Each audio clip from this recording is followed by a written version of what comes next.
The first thing you should know about my friend Mrs. Filholm is that she's fascinated by Banksy. If you don't already know, Banksy is a street artist and cultural icon who stencils political graffiti in public places. Though Banksy maintains his anonymity, his work is known throughout the world. Last year, a print created by Banksy shredded itself immediately after being sold for $1.4 million at Sotheby's auction house. The second thing you should know about Mrs. Filholm is that she fancies herself a bit of a Banksy. But instead of stenciling anti-government messages on public buildings, Mrs. Filholm hangs clay tiles from fences and street posts around her neighborhood. The first thing you should know about my friend Andrew is that he's an instigator. He's usually the first to encourage my harebrained ideas with a simple but enthusiastic, "Do it." Whether I'm looking out the window at a pile of twigs, thinking about building a human-sized nest, or scheming about installing hundreds of colorful clay tiles on a bridge under the cover of darkness, Andrew's usually there egging me on. The next thing you should know about Andrew is that he's also a peacemaker. He's a diplomat, a problem solver, an idea man. For example, that idea I had about hanging hundreds of colorful clay tiles on a bridge caused some consternation amongst my tribe. Enough people worried about vandalism and safety and logistics that I started to get bummed out and thought about abandoning the project altogether, until Andrew suggested a compromise, which has become a few little tiles at a time on a few street corners across the globe, impactful, joyful, and exactly what I'd hoped it would be.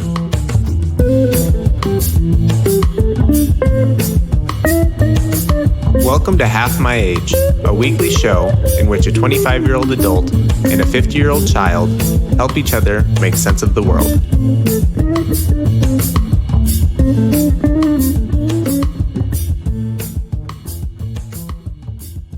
How do you like that? I started writing that last weekend before I knew what you might be writing about in your cold open. What a funny coincidence. Kismet, man. So I decided to keep it even though it might be too on the nose, but I think it'll work, Andrew. What do you mean too on the nose? Just because they're both the same? Yeah, they're on the same topic. It seems like we wrote them together. It sounds like we wrote them together. It seems like we did some homework. Yeah, well, we did homework, but we do it independently and sometimes at the last minute. That was just cool how those intersected. And those clay tiles that I hang on street corners have come up because I've been walking my neighborhood lately, so I went ahead and tagged the hood. How's the hood? Love it. Did you see anything good on your way here today? No, I didn't really. Oh, actually I did. All right. I saw what appeared to be a meeting of the local government leaders. They were congregated on a street corner by a bus stop, and it looked like they were arguing over a large glass container of malt liquor. Arguing. And it seemed like it was some kind of weighty political decision they were trying to... There was a tribunal happening there? Yeah. It was going on today. And I can't help but think that this massive decision they're making is going to affect your life somehow. It surely might. It's probably about zoning. Yeah, probably is. That's right. You came by car today. Sure did. I wondered if that was making your experience of seeing odd things in the hood different. It is a little different. On motorcycle, I definitely have a feeling of vulnerability. Bet. I would have a much harder time looking over at that political scene if I knew that they could tell I was looking. And the car I came here in today has super dark tinted windows, and I feel like I can do a little bit more watching and scope things out. The experience of riding a bike versus driving a car, I am often reminded when I'm on a bike, it's just so different when I'm in a car watching a cyclist. I mean, sure, I'm looking out for that person. I care about cyclists, but you just forget the just sheer vulnerable experience of being on a bike, and I assume on a motorcycle in traffic. I mean, that is like a high alert situation all the time, riding my bike in the city. Oh, yeah. Like a game of Frogger. And you have to be. Watching for my gaps. If you're not paying attention, you're going to get hit. Dud. So, yeah, that's interesting. So, yeah, you saw a congressional meeting in the neighborhood. Well, that's great. Local politics in action. I've seen some stuff because I started walking. Yeah, what have you seen? I want you to know, I started walking because I suddenly felt sort of safe and home and a little bit settled. We talked about settled last week. More on that. Put a pin in that. Anyway, so I realized I could walk in the mornings. It's perfectly wonderful. And boy, we've had some nice spring mornings. 3 blocks in one direction from the dollhouse. I am not exaggerating. Have I sent you a picture of this? I'm going to have What's that? to slack you some photos I'm talking for real. I'm going to show you my view literally 3 blocks away from the dollhouse. It is an open space with paths and some waterways and sort of ducks and birds, a lot of birds, and the open space. It's brown now, but it's going to be green and pretty. There are people walking their dogs and riding bikes and Kind of running. like an oasis in the middle of the concrete desert. Yeah. And I didn't know it was there because the topography prevented me from knowing what was right there. I am not kidding. Does that mean it's up high or down low? Both. There's a little bit of both. It means like it's obscured from my view. And I'm not kidding. 3 blocks away, you should see what I can see. It's amazing. It's nature. I do love nature. Right now, my current walk, That's deep. I get a lot of large commercial real estate and not a whole lot of nature. That's something I'm missing. And back near my house, I had a walk that I used to do all the time, and it was great. It was a nice park where people would play volleyball. And I walked by this park 2 blocks away, so on my walk to this oasis. oh my goodness, that is an oasis. Your picture finally came through. Have you been listening to Omnibus? Yeah. Have you noticed that a running joke in their little show is how all of these places where things are happening are swampy? Mm-hmm. You just sent me a big picture of a swamp. Pretty much a swamp, and there's ducks in that swamp. Okay, so that's up there. I climb up a nice little hill sort of thing, and I have a view. I don't know if I sent it to you. No, I didn't. I have a view of the mountains that is why you live in Denver. Mm-hmm. It's stunning. A few more blocks past that is another place where people are walking and running, constantly. Again, even more magnificent view. So I did not know that this was really there, and so that was a joy. Now, I'm going to tell you something else. 2 blocks, no exaggeration, in the other direction are the rest of the photos I sent you. I know that that's the sketchy street, and I know to stay off it, especially at nighttime. And it's just a pain all the time, but it's also cool. There's good stuff on that street in the broad daylight. I was out on a walk this week at right as the sun was rising and the light was just golden and beautiful. And I walked. I thought, this is a good time to go look at that street. It's surely safe at this hour of day. It is not. I learned in 30 seconds, never should Mrs. Filholm be walking on that street, no matter the time of day, because the zombies, they're yelling random stuff at any time of day. They don't have watches. I think is the thing. They pay no attention to the time. Doesn't seem like they do. So, man, I've seen some stuff. I also saw in my hood on my way here, what I saw on my way here, garbage night. I was working in the garage. That was my goal the past couple of nights, was to get that garage workable, know where to store the paddle boards, get the kiln ready. We're close to getting Clay Beach operational, but it's a lot.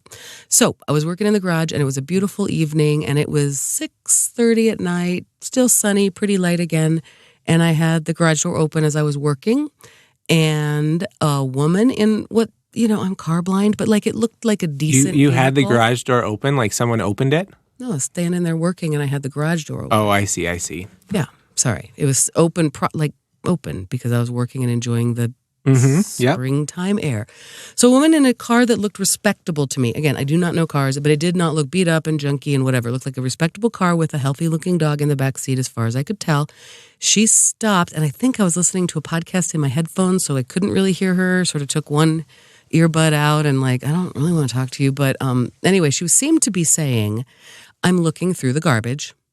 And I went, alrighty. And then she asked me if there's anything I had of value that she might want because she is appointing her home. I am also appointing my home. This is a respectable looking lady with a well cared for dog in the back. Well, the car was respectable looking. She was not scary looking. I don't know that I'd She call wasn't one of the zombies. Well, it didn't seem like it. But also not quite, in the sphere of, I don't know, people that you meet, that you expect to meet. She was a little bit surprising in her affect. I'll say that. I wasn't quite sure what to make of it. I don't know. She just seemed a little off. Maybe, but friendly, but okay. So she's asking about if I have anything, because she's appointing her house. Well, I'm appointing my house. I'm not generally going through the garbage, but in a way that's probably super green and respectable. Sure. In Portland, that's the preferred way of furnishing your house. Okay, and I am certainly not above. There are things not in this exact room right here, but I certainly have rescued things from the sides of Absolutely. Who hasn't? alleys, right? So I gave her a curtain rod that only had one finial, and she really was concerned that it didn't have the other. Finial? You know, the end piece. That's called a finial? I think That's a new word. I've never heard that before. I'll look it up. I think I'm right. So I said I only have one, but I'm sure the other one is around here somewhere. And I said, you know what? I tell you what, I'll set it right out here if I find it. And I will. Uh-oh, you just fed the squirrels and you've invited them back. That's fine, because you know what? Sometimes I have a lot of junk to give away. I mean, that really. So as long as she doesn't... Anyway, then she asked if I had any more stuff. At a certain point, I got a little actually uncomfortable and just straight up closed the garage door, which I know is my option. And I kind of was falling for what friend of mine told me not to do, right? Befriending the zombies in the hood. I don't think she was a zombie, but I was being a little more friendly at a certain point I felt comfortable doing. So I just shut my garage door. That's my prerogative. But that was something I saw, and that's surprising. Not really. You're in an urban area. There are lots of, even if you didn't feed this particular squirrel, if you leave anything in that alley that might be made of metal, that might carry value more than $5, I'm counting on it. There's a good chance that's going to get picked up within 30 minutes. I have one thing in the alley that I'm too embarrassed to tell you that I'm hoping someone will pick up right now. I put it out for garbage day and it didn't get taken. And then there's another thing that is a box of kind of nice tiles, like sort of slate tiles. I don't know if they're really slate or ceramic, but I don't want them and they're heavy. I have so many trips ahead of me to dumpsters and stuff, all the cardboard. But I'm counting on it that somebody's going to think that's of value and take it. Yeah, you could do a backsplash with that or something. Yeah, you could work on your backsplash or your backflips. Hey, are you taking swimming lessons? No. So since we last talked, last time we spoke, I had two things on the horizon I was trying to get done, swim lessons and LASIK. And I said that I was going to plan LASIK around the swim lessons because swim lessons have a definite date and LASIK's a little bit more fuzzy, which is funny because LASIK makes fuzzy things clear. But anyways, I've scheduled the LASIK and I haven't scheduled the swim lessons. Oh. So when's the LASIK? Tomorrow I go in for pre-op and they're going to take the second measurements of my eyes and they're going to dilate me. And then next Wednesday, just before we record on Thursday, I'm going to have my eyes lasered. You're going to be able to record on Thursday? He says that I am. He says that most of the healing happens in the first 48 hours, and a lot of people go back to work the very next day. We'll see how that goes, Andrew. We might have to adjust our schedule. I feel like that's a big deal. You're having major surgery. That's the thing. It's major surgery in that they're cutting on you, but it's not major in that I don't really think there's any particular rehab associated with it. I think you just take it easy on your eyes, and I think he said maybe I'll have to sleep in goggles for a week. But you and Whiskers will be quite a pair. But then I think that's true. I've heard that. Then you wake up one day and you can see everything. He said that when I leave surgery, I'll probably see better. That's so cool. Isn't that insane? Yeah. But one of the side things about getting LASIK is you can't wear your contacts for the week before. So I've been in glasses, and I haven't worn my glasses multiple days in a row since, 7th grade before I had contacts. And these things are annoying. They're frustrating. They're miserable. They're always in the way. They're always dirty. Okay, I hate glasses. About that. I know. You see, I'm in different glasses right now because I got so sick of those scratched ones. I will look into contacts. I really will. I don't know that I can do it. Hey, we didn't talk about, look on the Slack channel there. Do you see the one sign? It's a square and it says pleasures. I sure do. That's got to be OPSEC. I guess. I can't imagine there aren't a lot of pleasures. This is Pleasures, subtitled Adult Entertainment, must be 18 or older to enter. You must have your ID, and the clerk will ask for it. Thank you. This appears to be operational. I don't know this is appropriate, but I wonder what that is. I don't think there are live, girls inside. I don't know. I bet my police officer friend will tell me. Here's something That's the true. Conversation you want to have with someone? Well, yeah. It's literally... Can you tell me what goes on in there, police officer? officer? I do need to know, Andrew, because it's literally 2 blocks away from my house, and I will never go in there. And then it kind of is You concerning. don't need to know. It's probably better that you don't. I feel like I should know. Once you find out what's going on in there, you're going to be putting your house up for sale. No, I'm not. I like that. Cute. And then look, with the golden light on the street, it's very pretty. It looks like Orlando. Yeah. So I'm liking the dollhouse still. And anyway, I just wanted to point that out, that is a creepy thing. 2 blocks away, but 3 blocks the other direction, wilderness. So So I like it. I like it a lot. What else do we have? Did you see that picture of me riding a motorcycle that I sent you? I sure did. I like that, and I like the one that you followed it with. So you sent me 2 pictures. Is that motorcycle, is that a, what's it called? Is that a carousel? Yeah, it's like a ride at the fair. It's this sweet, adorable picture of Mrs. Filholm. Maybe she'll let us use it for show art. I know, maybe. We talked about your motorcycle a lot. I think I'm 6 years old. How old are you? 6, yeah. Just screaming as she's riding this motorcycle that's part of a carousel. It's very cute. Looks like I'm honking the horn. Except that instead of honking the horn, you've actually got both hands on the gas tank. On the because gas tank. That's how motorcycles work. I know. And I think that's like I've only ridden a motorcycle a few times in my life. I think that's the only time I liked it. We've talked about your motorcycle a lot, and I found that in my pictures. And then the one below it that I sent you is a picture of my grandmother, my dad's mom. I don't know enough about motorcycles to say what motorcycle that is, but it's a very old-looking, back when motorcycles had long fenders and... 50s. In the 50s, maybe? No, this has got to be the 40s, maybe even the late 30s. It's an old-looking cruiser-style motorcycle with a humongous fairing on the front. Clearly, this was a motorcycle that someone intended to ride a long distance. Oh, is that right? Mm-hmm. And there's Grandma perching on it in a flowery dress and little bobby socks and cuteness. Yeah, I'm guessing that's actually the 30s. It's before my dad was born, or maybe, early 40s. Anyway, that's cute. Those are my motorcycle pictures from the archives. Andrew, thought I'd share that because I still don't really want to ride a motorcycle.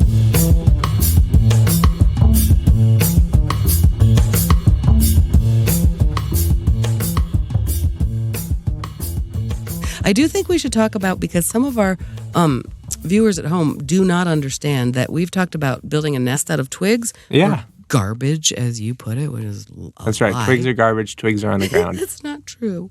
They're not garbage. And they're the kind of garbage that even the lurkers in the alley wouldn't take. Okay. I just think it's important to talk to people about the fact that the nest is real. Is there going to be a nest at this house? At Probably, the dollhouse? for sure. I thought... Point. When you brought up the nest, I thought you were about to tell me that you've engaged an architect and you're in the planning stages of the newest nest. Mm-hmm. I have engaged some architects because there are so many birds in this neighborhood. So I'm watching. I'm watching what they're doing.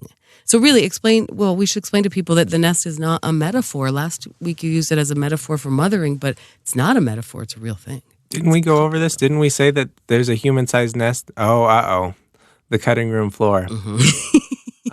Yeah. As I put in our Slack here, Andrew, there's a thing about things I cut that are free and open topics. Where's that? You always look at the Slack. It's somewhere deep in there because the truth is we're not using Slack in a very power way. I'm just adding shit to that one channel because it's the only thing you ever might read. I met a guy who works at Slack. Yeah? Yeah, he wants to be a guest on our podcast. I bet he does. We'll see about that. We'll see if he really downloads it. Shout out, guy from Slack. We have 2 guest appearances on our show, I think. One is Whiskers and the other is Delaney, correct? Yeah.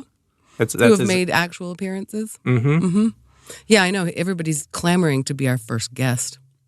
At this point in the game, Andrew, because it has not been released, we have not yet selected our winners for 2 most profound questions. So I'd just like to visit that really quickly before we go on to our next topic. How would you reach out to us with your most profound question in order to earn yourself a sweet, sweet Have My Age podcast mug suitable for drinking coffee or tea? If you had a profound question that you wanted to ask Mrs. Filholm or I, or the both of us together, you could email it to HMA, that's H as in half, M as in my, A as in age, HMA at Slova, SLOVA .app, A-P-P. And do you want to remind the viewers what we consider a profound question? Yeah, we put it on our viewers to take that and figure it out for themselves, noodle on it. Exactly right. Dear reader, go for it. Yeah. We think you know best. Okay, back to the nest. The nest is a real thing. It is somewhat metaphorical, but for a long time I just felt I knew it was inevitable that I would probably build a nest out of twigs. For a long time? How long? I actually think it's kind of deep in my memory bank, but I think I saw... I feel like this came straight from Pinterest or Instagram. I feel like you're scrolling and flipping and... What? Have you seen other people do this? It sounds very like. Oh, does it? Does it sound if basic to you? It sounds Pinterest. basic. It sounds basic. It sounds kind of pumpkin spice. It sounds like Bro. a budding photography entrepreneur. They Created a little scene. Yeah, it sounds like a photography set. Okay, it's a great idea for a photography set, and someone should totally do that. But I have seen zero evidence of anyone else doing this, except what I was going to say. A good more than 30 years ago, a friend of mine in college, I believe her mother did something similar, and I saw photographic evidence, which would not have been a picture on an iPhone, but rather a Polaroid picture or a printed picture from a store. Anyway, it's been on my mind since then. And often when I just look at piles of sticks, which are often lying around in the spring and summer after a hard winter in neighborhoods across the world, I just think, gosh, this is just crying out to be made into a nest. So I was on the East Coast for 6 weeks nannying a little girl whom I love. And it had been a very hard winter in Pittsfield, Massachusetts. And I was working with my hands not at all. I had shut the clay studio down to go do this, nanny the baby, and write my book. And I did quite a lot of writing because it was a really light nannying job. But I would be looking out that window at all these piles of twigs, like carefully piled up. And I literally remember saying to you, I just want to build a human-sized nest. And you encouraged me, so I did it. I encouraged you just like the Banksy project. Mm-hmm. And you didn't think, you were critical of my methods of building a nest, to tell you the truth. I sure was. I think when you presented the idea of building a nest to me, I asked you how it was all going to be held together. Mm-hmm. And you said zip ties? No, I said, I'm going to do some research. And then I did. And I watched some YouTube videos about birds. And you found out from your videos that birds' primary building material is not concrete. It's not steel. It's zip ties is what you found. No, Andrew, the zip ties were phase 2. Phase 1, I went to the hardware store and got myself a pair of scissors because I was living there like out of a suitcase for 6 weeks, and a big old thing of twine, which seemed bird-like. You're gonna wrap those things together with something. Then I did more research and realized a mother bird would use whatever tools and materials she had before her. I got so deep, as you may recall, into how birds engineer their nests. Give me a break. It's amazing. And you found out that the best ways was zip ties. For me, personally, and with my materials, my situation, what I was going for, zip ties combined with twine, that was it. Can't you just imagine the great American bald eagle perched high upon some kind of cliff face with a mouthful of zip ties, kind of using its little baby bird claws to insert the one end into the other and zzz. Yeah, okay, the truth is, if I'm not kidding you, if a bird could, do you know how crows can get a food in the bottom of a glass? You know how they do it? Like, okay, so imagine a cylinder of any kind, and there's a whatever crows eat at the bottom of that cylinder, and there's some water in there so they can't get down into it. They will drop rock by rock by rock to raise the level of the water to either drink that water or get the thing at the bottom. Crows use tools. They're crazy. They're not crazy. They're crazy like a fox, like a crow. So I could have sworn, this is a long time ago, I took middle school science class, but I thought that there were a very small number of animals that used tools. Yeah, I know. They like to tell us that. They like to tell us. Is that still... Have we learned better than animal conspiracy than man and primates are the only tool users? It's very normative, isn't it? No, I don't know. Okay, but in a way, yes. I mean, for sure. Birds, there are some birds who will, they take a leaf, a certain kind of leaf that's nice and big and leafy, and they fold it in half, and they stand on it with their little bird foot, and then they poke holes that go through the two pieces, like a folded over leaf, like two pieces of, two sides of a paper. And they poke hole. Yes. Then they take a piece of whatever and string it like you or I hand sewing. I'm not kidding. With their beaks and their little toes. They do that. They would use zip ties if they could. I believe that's how Hanes makes their t-shirts so inexpensively. They're using crow labor. Bird labor. That's I'm just saying that, never mind opening up like a paper wasp nest after the season is over. The engineering, I don't know, basic. That's basic. You're right. The engineering of the animal kingdom is profound. I don't want to go down as the person who says nature is stupid. But I think it's funny that you think all the basic ladies are out there building nests. Now, I bet you if we did a little search, I bet we could find some nest builders. You have your computer in front of you. I didn't find such a thing, Andrew. In fact, I kind of got some shade for it from some certain people who told me it was just crazy to be doing that. The truth is, I had a curly-headed little darling girl, and it was completely Instagrammable. She helped me build that nest all summer. She would go and collect sticks in the yard and bring them to me and say, Yisa, this is for the nest.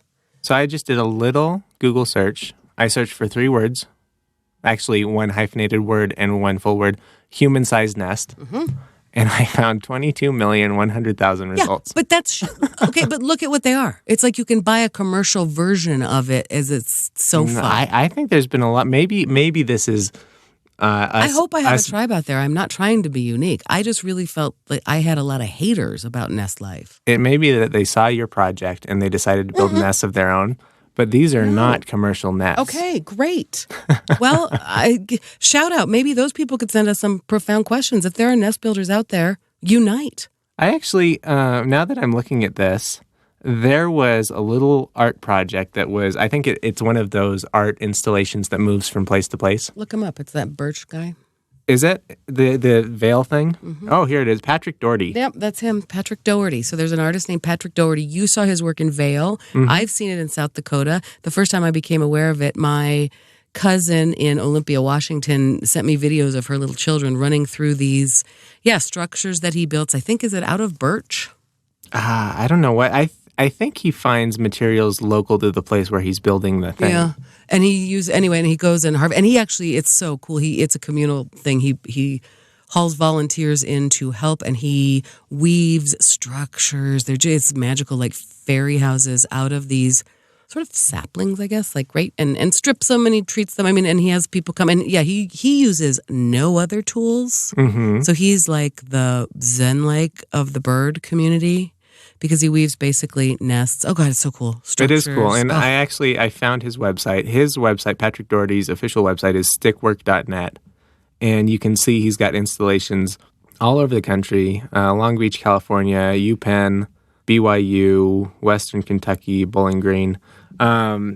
These are really cool. And I saw him in person, and it is truly amazing what he's done weaving these sticks together, which is not the same as just zip tying it all together. No, not at all. But he makes, oh my gosh, he has so much. I mean, that's an artist, and he is like doing that. It's elegant and beautiful, and they stay in communities for a few years. And like I said, he brings the community together to help him do it. That's a high art, man. That's a beautiful thing. I love it so much. But I wasn't doing that. I was like finding something to do with my hands. While I was writing a book, I was, in my mind, clearing some twigs off the property. I was entertaining a toddler girl. And then, it was very Instagrammable when that beautiful little girl sat in that nest on pillows holding her stuffed bird. I mean, come on, it's beautiful. And then I came home and built an even bigger nest that could fit really 3 people. 3 adult-sized people. 3 adult-sized people in my yard in Denver. I mean, it's for taking pictures, and I don't know. I don't think it's that. Well, now we know it's not that weird. There's 25 gazillion people on the Pinterest doing it already. I just didn't know my tribe was out there. Okay, well, I think we've covered that just fine. We have made it clear that the nest is real.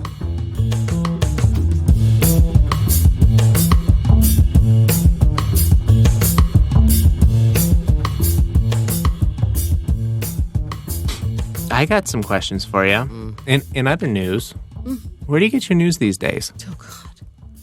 Well, you know what's funny? Those clay tiles. Mm-hmm. We haven't really explained that. People can look it up on my website, beyondmamabear.com.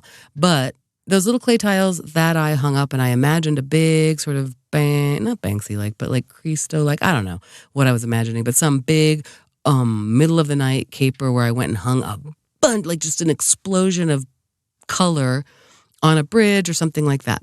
Because I was in conflict with others about that, you mentioned, why don't you just do 1 or 2 or 3 here and there on corners and wherever, and in places that Anyway, I eventually decided I would hang them on telephone poles for the most part, whenever possible, because then it's sort of do no harm because I only hang them where there's already a nail. Mm-hmm. Sometimes I've hung them on trees. I don't love that. Sometimes other people hang them on trees. I don't love that because I think it can do harm, but whatever. They're not real super permanent. Anyway, they are little tiles, and very quickly, as I imagined this project, it became it became an homage because of the way it went down and other people involved with it who put their hands on it and were involved in my life at the time. It became an homage to some young people that we have lost to suicide and overdose. And I've just been to too many young people's funerals. That's kind of a side effect of being a high school teacher and caring a lot about young people. And I thought, I know it is sort of simple-minded, but I don't think you can get enough too many positive reminders in your life that life is hard but worth it. So we started posting these on mostly corners and, like I said, light poles, telephone poles, and they're just relentlessly positive, cheerful, kind of in-your-face messages in honor of these young people. And anyway, so the other day a friend of mine reached out and said, hey, do you have any tiles? And like I told you, I went and hung some in my neighborhood, which then I also realized that's sort of just like me marking my territory, right? It's my neighborhood now. That's you peeing on all the fire hydrants. Peeing on all fire hydrants. It's kind of gross. But anyway, hopefully people... Oh, I started to tell you that. In the park 2 blocks down, like there are men out there teaching their kids to shoot hoops, and it was a very active, lovely park. Anyway, so I'm hanging my tiles. A friend asks me, do you have any? There was a suicide, and then there was another at a local high school. And... her daughter goes to this high school, and she said, do you have any tiles? I want to go hang them to remind these kids who are now dealing with this just to stay positive. We've got your back. We love you. It's worth it. Stay positive. My point is, I realized I had no idea any of this had happened, but the rest of the community did because I am not getting any local news. It's funny you say that because I'm not getting any either.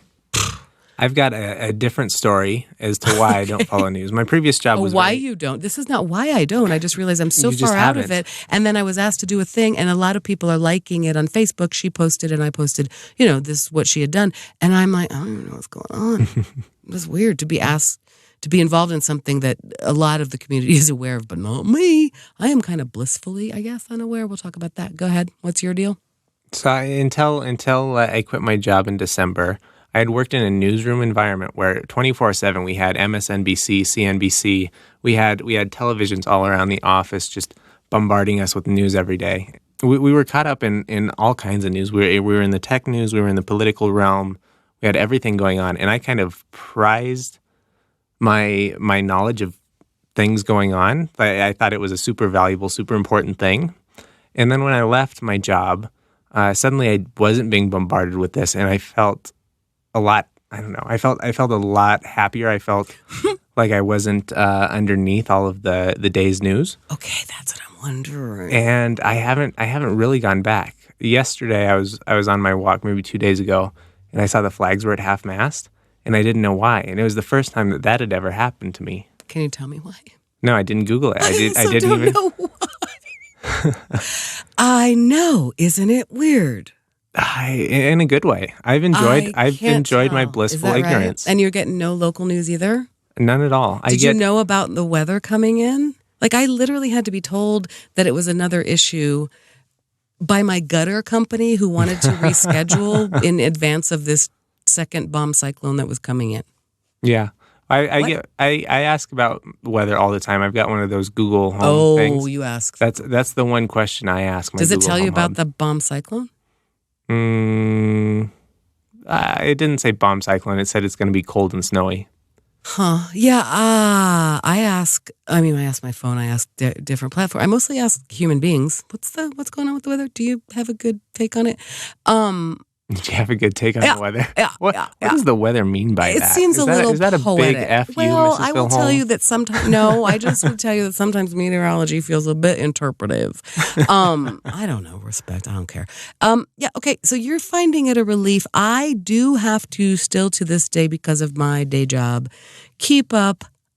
I'm going to say a modicum, and I'm not sure I'm using that word correctly nor saying it right. Do you think I am? I haven't finished my sentence, so it's impossible to know. I think that it is right, and that's exactly how I think I've heard it. I think I need a modicum of world news to not be completely ignorant on that front just because of what I do for a day job. But so I listen to a couple of sort of, newsy podcasts and keep up with that, like to a degree but even that, I kind of can't concentrate on it. I just realize I'm like, I'm not even paying attention. I have lost track. But I mean, local news, I don't know. I can't tell if I am blissfully unaware, as I was saying, and you think you are. If it feels like a weight lifted, I guess I worry about knowing what's going on. I don't know. It's funny. I don't know. I mean, I really feel like quite an ignoramus right now. I don't have a TV. I haven't watched. I don't know who current celebrities are. I know nothing. I've never known who current celebrities are. Here is really my question. Should I develop a habit, people do this, of, skimming, reading headlines every day? Like a lot of people go and check whatever their source is, right? I also used to work I used to, quote, monitor the media, where we had lots and lots of TVs in a crisis communications, hub, and we would have that on, plus the internet, plus crawls going on. Right. Many of them local. So, I mean, I'm sort of used to being pounded by that and feeling, I guess, you know what, honestly, I'm 50. I guess part of me worries, am I going to become irrelevant? Am I not going to know what's going on or what I like or whatever? On the other hand, yeah, go ahead. I got to interrupt you with an anecdote. So, all right. I love that. Even though I'm not getting any news, from watching TV or the newspaper, that sort of thing, I still go through Google News every day, which when I left my job was still presenting me with all the kinds of things I would see at my job.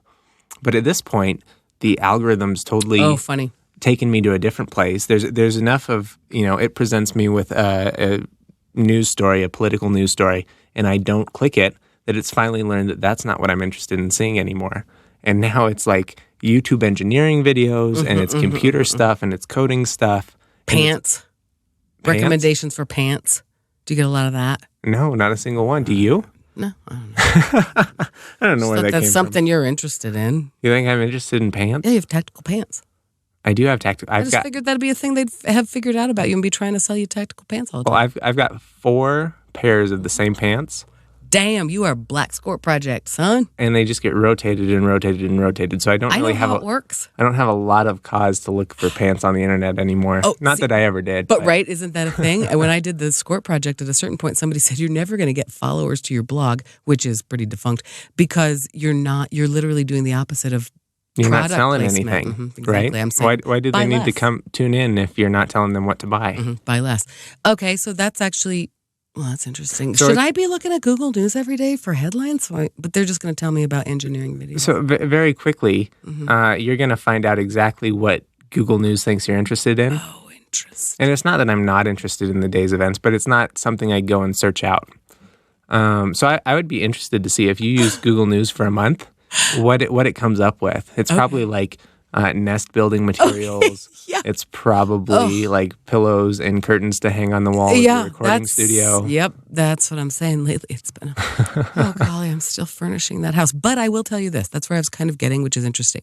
If there is a relief component for me, it is that I don't know what's on trend right now.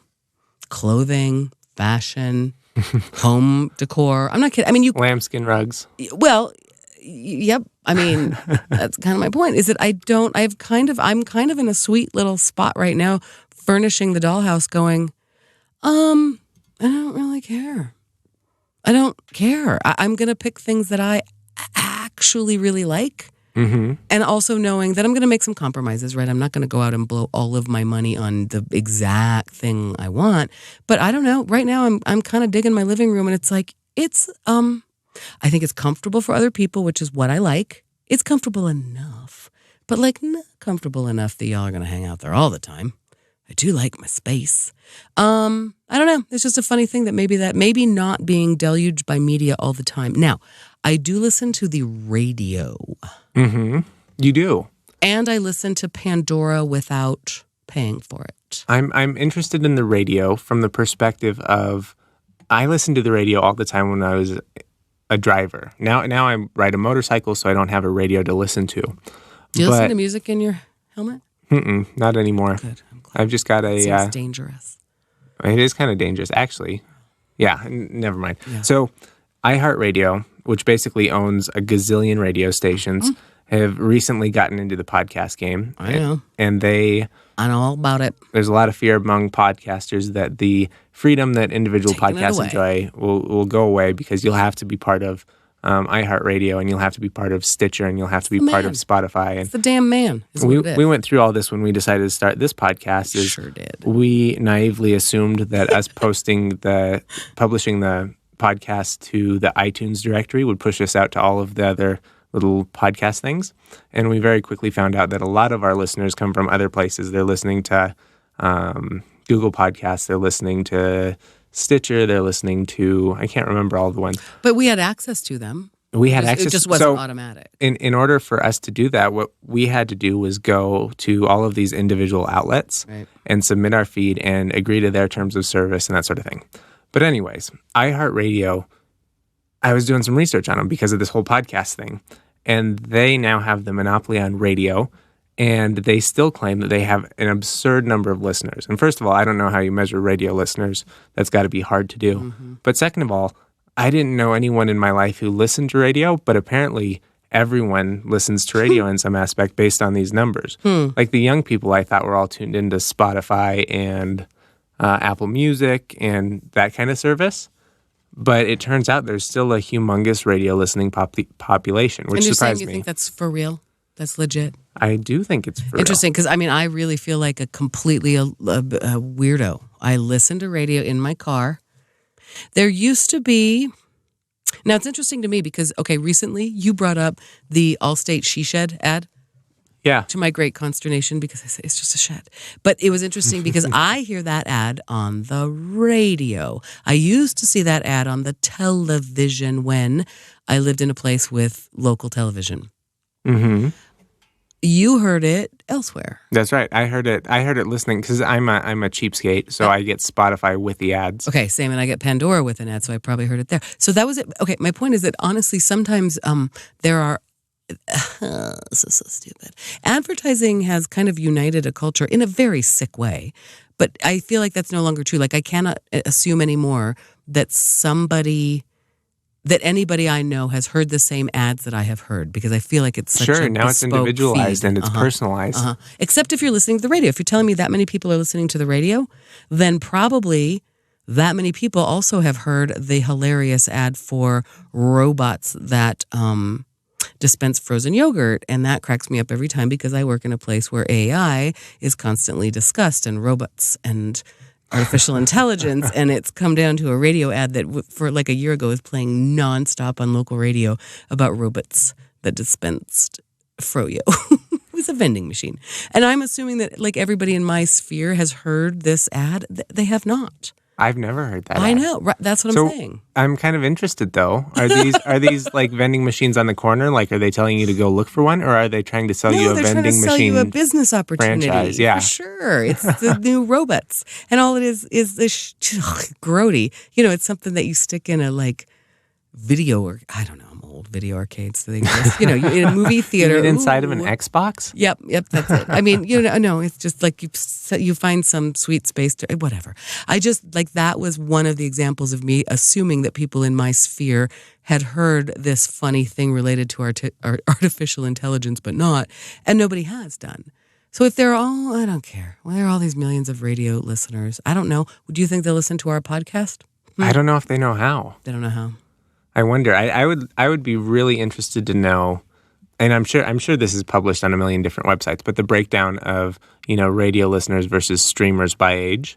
And I bet you that right now and over the next 6 months, a year, 2 years, 3 years, 5 years, 10 years, that it continues to shrink and shrink and shrink, radio listeners. Mm-hmm. Because I just... there's a certain wisdom about advertising that if you have to advertise a thing, it's literally a thing you do not need. Mm-hmm. Right? Oh, yeah. Radio advertises itself a lot. It really does. It defends its existence. I mean, right? I'm sorry. It's so hard to. I mean, it's sad, but it's so hard to feel good about radio when every time you tune into radio, they're asking for money to support radio, you know? One way or another, son. I know. I still do listen to my local NPR station, always will. But yeah, there's a lot of that. I can get all of that content via podcast right now. I mean, not all, but darn near all, though. That's something I realized recently is that the one radio station I used to listen to all the time, KBCO in Denver, excellent, I don't know what you call it. They call it world-class rock. That's their tagline. But I used to listen to the morning show every day with Brett Saunders. And I found out that Brett Saunders has a podcast. Mm-hmm. So now I can still get my Brett Saunders fix without having to, A, tune in at the right time, and B, be in a car somewhere with a physical radio. Right. Okay. So, yeah. Okay. Once again, dear reader, we have pretty much revisited the obvious, and radio is maybe a dying medium. Never mind magazines. Print. Oh, forget it. Books. I don't care.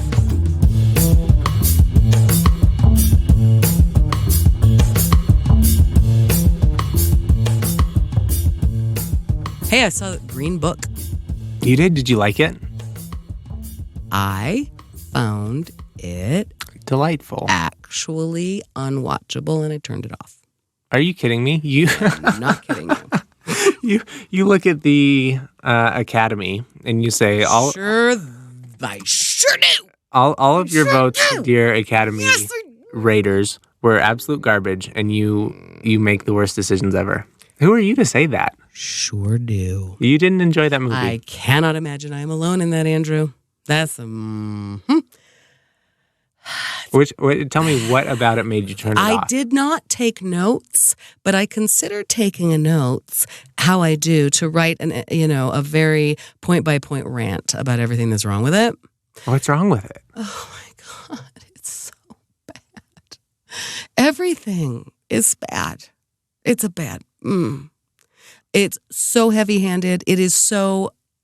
It's on the wrong side of history. I am going down on the right side of history right now. I promise you, saying that movie should not have won. Except, whatever. It tells us everything we need to know. I don't care. Do you remember when you were a high school English teacher and you declared war on reading for enjoyment? No, I didn't. You absolutely did. You said we don't. This may be your counterpart, but I can't believe your counterpart was that mean. She was not mean. I said I didn't give a shit about if you liked it or not. I didn't declare. What did you say? A war on reading for enjoyment. That's not true at all. We don't read for enjoyment. We read for content. We read for theme. We read for class. In life, we read for enjoyment. I don't think you can sit down and watch a movie and enjoy it. I think you're so broken inside. It's not true. Everybody says that it's not true. Everybody says it. Yeah. Well, if you look around the room and you're the only one who's not reading for enjoyment. We told you to read for enjoyment. Okay, first, I've said this before, I'm pretty sure on this show, one of my all-time actual favorite movies that I consider, even better than that, one piece of entertainment that I consider almost flawless, like, seriously, American Vandal. What was that? Mine? Oh, Siri. Siri thought I said seriously American Idol. Too. Damn it. What is that, Netflix, Hulu? American Vandal, it's about the dicks spray painted all over everything. I have no idea what you're talking about. I've never heard of it. Yeah. No. Oh my God, your brain that doesn't remember anything, Andrew. I'm what? Your brain that doesn't remember anything. Yes, you do. I have begged spray you to watch this. Spray painting dicks on things? You haven't watched this? I feel like you have. Is this a TV show on Netflix? My God. Maybe it's Hulu. Could you please just look up American Netflix. Vandal? Yeah, I just did. I know for a fact we have discussed this because I was obsessed with it for like a good 6 months. Where were you? You know what? You were falling in love at the time. You were crack brain. That's a true story. True crime series are gaining popularity on TV, so of course there was bound to be a satire of the genre. American Vandal takes a look at the aftermath of various high school pranks. Aspiring student documentarian Peter Maldonado takes it upon himself. He's a YouTube star guy, right? Or is that the character's name? Is that the actual guy's name? He's brilliant. That's probably the character. Jeez. Yeah, Peter. That'd be a joke there in itself. Yeah, so it's a mockumentary. I know it is. I haven't seen it. Oh my God, no kidding. Okay, I would watch that. I find that almost flawless. It's satire, and it is a satire that means nothing. There is nothing deep or profound in that thing except that it's so well done, and it makes me love jovial young people who do quality things because it is life affirming. One of my all-time favorite movies is Talladega Nights. I've talked about that. I am not discerning. You're really not. What's that? Like, what? Oh, can you hear that in your headphones? Yeah. I'm sorry. That? And now my headphones are gone. Oh. Now I know how I broke your headphones. Okay. I'm controlling the volume to your headphones alone. Oh, funny. What was that was just playing? That was the trailer for the Green Book. I looked up Green Book criticism, and the I'm sure it won't be hard to find it. I don't really want to go any further into that. I'm just telling you, I am on the right side of history. That's you are on the right side, and that Talladega Nights is the best movie ever. No, okay. And the Green Book is the worst. Boo. Here's what I'm. No, not even close. I think you said the Green Book is the worst movie ever, didn't you? I did not say that. There are so many bad movies. No. What I was about to tell you, that what I have been doing since that movie won the Academy Award, and I just knew. I heard a little bit, read a little bit, something, found some little bit of criticism, maybe read a plot summary and went, oh, that seems not great. I have been watching Do the Right Thing on repeat as an antidote because that's an important movie. I haven't seen Do the Right Thing either. Child, youth. Jeez, Andrew, you got to watch it. That's important. That's actually an important movie. Have you ever taken a film study class at all? Yeah, I took Czech film history. No, boo. That was my was your 1B? No, it was my 1C. Oh, you got a C, Andrew. Yeah, I sure did. Czech film history. And it was all because we had the option at the end of the class. We could either write a final essay or make a movie. And we decided that we were going to make a movie, right? It sounds super easy. Sounds easy. And then we left it until the last day, and then we turned in something total garbage. I was surprised I didn't fail. But fortunately, I didn't fail. I got the C, the credit counted, and I was able to graduate on time. C's get degrees, Andrew. I know. Right. We discussed the last episode about your Czech Republic experience. That's the truth of it. I know. That's funny. That was the 1C you got. You know what? Any film studies class, really, anywhere in the Western world, I should think, at least in this country, is going to include Do the Right Thing. The Czech people disagree with that characterization. They're in Central Europe. Okay. Well, then I should think that you were studying Czech film. Specifically. I'm saying if you were taking an overall film history course, I think it is par for the course in every textbook about it anymore that Do the Right Thing is in there. So do you feel now appropriately shamed into not being part of the culture? You got to watch that movie. I'll watch the movie. Get on it. And don't watch Green Book anymore. I'm done with that. Did we have any other things we were supposed to talk about? We got a lot of other things, I'm sure. I just got to reference the notes. You said follow-up worth exactly 2 sentences. And I don't know if we care to talk about your keyboard anymore, but hit me. My keyboard. Honest to God, there is no other option. I have to go buy a Logitech keyboard and carry it around with me because I can type at no speed that is reasonable. Okay, that's 1 sentence. An extremely long... If you had to diagram that, you would probably just throw. You would call it convoluted, and that's not a bad word. That's just the structure of the sentence. Possibly it was complex. Second sentence. I'm just so angry. It hasn't gotten better. Okay, that's I'm sorry about that. I know, me too. I've got the same issue, and it only gets worse. But more and more news keeps coming out. There are a lot of people in similar situations. And I wouldn't know because I don't read the news. Am I supposed to go Google News every day? Yes, you want me to do that as an experiment, if nothing else. Yeah. But I'm going to get a weird algorithm. Do you? I don't know. Maybe readers will tell us. Like, am I supposed to be doing a? I used to work with a guy who would come in and look at Drudge Report first thing every day. I had some teachers at Catholic school like that. Oh, is that right? As part of our let's say Spanish class, we would go through the news and Drudge Report, and we'd talk about it in Spanish. In Spanish, I'm going to write down something about a cold open about your high school. I thought of recently. Okay, I don't know. Is this the end of our show? I feel like it's been. Do we have other things? I don't know. I feel like it's probably ruckusy. Do you want to tell me about? You already told me about Garbage Day on Shakedown Street. That was your zombie who might not really be a zombie, but's pretty zombie-ish. She's furnishing her house. And by house, she means box. I don't know. She had it I don't know, Andrew. Don't care. Doesn't matter. Live and let live, you know? Live and let live. That's pretty ruckusy. Look at that. Look at that. Mrs. Filholm, do you think it happened? Do you think we did it today? It feels pretty good, right? In another week, you're going to be seeing clearly now. The rain is gone. And next week I'll be 2020. All right, coming in hot. I hope it works well. I hope your eyes do well in that surgery. Okay, Me too. bye, Andrew. Goodbye, Mrs. Filholm.